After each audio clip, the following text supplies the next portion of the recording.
इतना प्रेम अपनी पत्नी से करते। लेकिन बंधुओं, शास्त्र क्या करता है? अति सर्वत्र वर्जयेत। अति हर चीज की बुरी होती है। पहले तो अच्छा लगता था गोस्वामी जी की पत्नी को, बाद में उसको चिढ़ होने लगी। बोले 24 घंटा मुझे देखते रहते हैं, इनको बस मैं ही चाहिए। एक दिन छोड़ छाड़ के मायके चली गई। रात्रि में सोए थे गोस्वामी जी, उठ करके देखा तो देखा पत्नी है नहीं। व्याकुल हो गए, विरह कातर हो गए, रोने लगे। कहां चली गई? ढूंढते ढूंढते ढूंढते समझ गए जरूर मायके गई होगी अपने। यह भी विचार नहीं किया कि सामने यमुना नदी इतनी गहरी है, इसको पार कैसे करूंगा। कूद गए उसमें, क्योंकि पल्ली पारी ससुराल थी।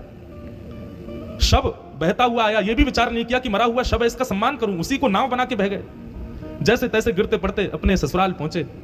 पत्नी से जाके बोले तुम मुझे छोड़ के क्यों आ गई? गोस्वामी जी की दीन अवस्था देख करके पत्नी को दया नहीं आई, क्रोध आया। बोले आप प्रेम करते हो मुझसे? बहुत प्रेम करता हूं। अरे मुझसे प्रेम नहीं करते हो, इस हाड़ मांस के पुतले से प्रेम करते हो आप। कल को मेरे प्राण निकल गए तो क्या होगा? बोले मेरे भी निकल जाएंगे। बोले ऐसा प्रेम यदि राम जी से किया होता ना तो आज राम जी मिल गए होते तुमको। जब धुतकारा पत्नी ने, गोस्वामी जी के नेत्र एक क्षण के लिए बंद हो गए। उन्होंने अपनी संपूर्ण स्थिति को देखा। सारा शरीर अस्त व्यस्त हो गया, शरीर से दुर्गंध शब की आ रही है, कांटे लगे हैं पैरों में। ऐसी दीन अवस्था एक साधारण सी कन्या के लिए मेरी, और वह भी मेरे सामने खड़े होकर मुझे ही डांट रही है।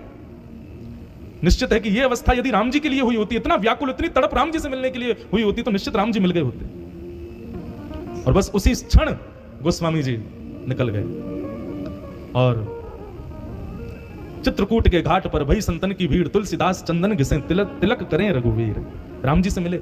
अब यहां पर प्रश्न यह उठता है कि महादेव ने प्रकट होकर क्यों कहा कि तुम ब्याह करो? हम लोग जन्मपत्री मिलवाते हैं, ब्राह्मणों से पूछते हैं कि भाई लाला हमारे बेटा के लिए, बेटी के लिए अच्छा वर वधू होना चाहिए। आप निश्चित एक बात मानिएगा, जन्मपत्री के बाद बेटी लड़का लड़की की बनेगी और उनका जीवन अच्छा चलेगा तो समझो ये सामान्य बात है। लेकिन लड़की के घर आते ही उसकी विपरीत बुद्धि से पति का यदि रिक्रिएशन हो गया, उसकी बुद्धि शायद और कहीं लग जाए, किसी और भाव में आ जाए, तो निश्चित समझना ये संबंध उसी भाव से हुआ है जिस भाव से गोस्वामी जी का हुआ। महादेव ने क्यों कहा कि तुम ब्याह करो? क्योंकि महादेव जानते थे जब तक पत्नी की डांट नहीं पड़ेगी तब तक ये राम जी से मिलने के लिए लालायित होगा ही नहीं। इसलिए महादेव प्रकट। एक गांव में एक तत्ववेत्ता रहता था, तत्व चिंतक। उनकी पत्नी बड़ी खतरनाक थी, मारती थी उनको, गांव के सामने पीट देती थी कभी कभी तो। लेकिन वो तत्ववेत्ता थे, सब उनका सम्मान करते थे। एक गांव का बालक, उसका पूरा परिवार उसके पीछे पड़ा था, ब्याह कर लो, ब्याह कर लो, ब्याह कर लो। तो उसने बहुत मना किया। अंत में जाकर उसने कहा कि ऐसा क्या बहाना लगाऊं कि मेरा ब्याह ही ना हो? तो उसने कह दिया यदि वो तत्ववेत्ता बोल देंगे कि ब्याह कर लो तो मैं कर लूंगा, क्योंकि उसको लगा वो कभी नहीं बोल सकते। उनकी पत्नी इतनी खतरनाक है, वो सबको यही राय देंगे कि भाई तुम भी ब्याह मत करो। गांव के सब लोग गए तत्ववेत्ता के पास, जाके बोले हमारा बेटा ब्याह नहीं कर रहा। कह रहा आप कहोगे तो करूंगा। बेटे ने कहा कहिए भगवान मुझे ब्याह करना चाहिए कि नहीं? बोले बिल्कुल कर लो, अभी कर लो, इसी वक्त कर लो। बालक बोला आप कैसे कह सकते हो?